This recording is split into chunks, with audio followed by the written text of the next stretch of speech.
New questions tonight about a GoFundMe page that has raised hundreds of thousands of dollars for a man who's experiencing homelessness in D.C. The main question, what happens to all that money if it's determined that he is a danger to the community? Fox 5's Bob Barnard live in Northwest now to try and help us sort this all out. Hi, Bob. Hey there, Marina. D.C. police say Alonzo, the homeless man seen in that TikTok video, is the same man who attacked a woman 4 years ago outside this church here.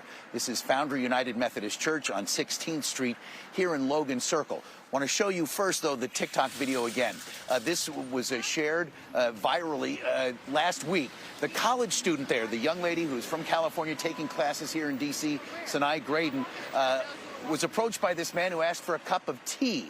He got her the cup of tea. She got him the cup of tea, then took him to CVS for some medicines, and even got him a hotel room. Well, all this documented on TikTok led to a GoFundMe page that has generated $400,000 in donations. However, there are questions about what should happen to all that money because of what happened in the video you're about to see.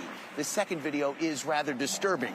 D.C. police say Alonzo Hebron walked up to that woman sleeping outside the church, both of them homeless, put a scarf over her head, and you see repeatedly punched her. He was charged in the case. As far as we know, most recently was in a halfway house last summer. He escaped, was brought back by U.S. Marshals. He's now obviously back out on the streets. Here now the victim of that attack and people reacting to the dilemma, what now to do about all that money. I'm speechless. I do not understand how a human being can act like this. He's a sociopath. He does not have a sense of remorse. Maybe he's done with whatever he was doing in the past, so if he's a different person now, I would say, yeah, he should keep the money, make his life better. I mean, that's a past sin that he committed. He could probably use that money to atone for that, if that makes sense. Anybody and everybody can be redeemed, regardless of what the situation, regardless of the crime or the sin that's committed.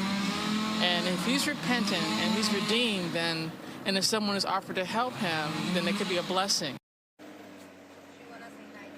So the folks at GoFundMe tell us that they are holding on to that money safely, and that if anybody who's donated to this page, again, collecting up to $400,000, wants their money back, they can request it. So they don't just voluntarily give it back. You have to request the money back. As far as Alonzo, we don't know where he is. We don't believe he's still in that hotel, guys. We've reached out to Sinai since yesterday. We've not heard back from her now that there are layers of concern about this whole story.